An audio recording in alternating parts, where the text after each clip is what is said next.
الانشغال بالفاضل من المفضول. يا أهل الصيام والقيام إخوتي، السلام عليكم ورحمة الله وبركاته. الانشغال بالفاضل أو بالأفضل من المفضول. خرج آلوتي مورزاني تخرج آلوتي سنين بيزي يفقدوا سنتي سنين رفقوس قوتي سنين رتي يفتي سنين بيزي يفقدوا سنين شاغلوا سنتي هي وسمو خرج آلامو سنين ره. مثلا fakkeenyaaf baatii ramadaanaa keessa wanni akka quraanaa caalu tilaawaa quraanaatti caalmaa qaba hin jirtu. Caalmaa guddaa qabdi. Faaruu qofa kan duraan taane gaatii quraanaa qofa faarsine gaatii quraanaatti jennee faarsine akka kheyrii keessatti carraaqqanne kan harkaan taane kheyrii keessatti saammataadha.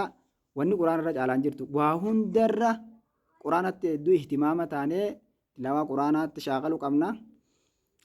Garuu immoo ogiin takka takka mafduulummaan kunu bakkatti faadilirra caaluun numa qaba. Bakkitti quraana dhiisiiti faadila kana mafduula kana caqasii jennu silaa bara utaanatti yeroo hundagaa quraanni afdala zikriidha. Amma fakkeeffagaa mu'adhinni azaanu jiru ati quraanni afdala zikriidhaati jalaan jawwabu jettee quraana qaraate lakkiimma yeroon tun quraanni yeroo hedduu guutuu qaba. Yeroo hanga kana mu'adhinuma jalaa jawwabiis hin jenna jechuudha. Gaafa garii akkasii inni dhufti kanatti quraanatti hedduu haa shaaqallu jenna. Nasihaadha. Assalaamu alaikum warahmatullaahi wabarakaatuhu.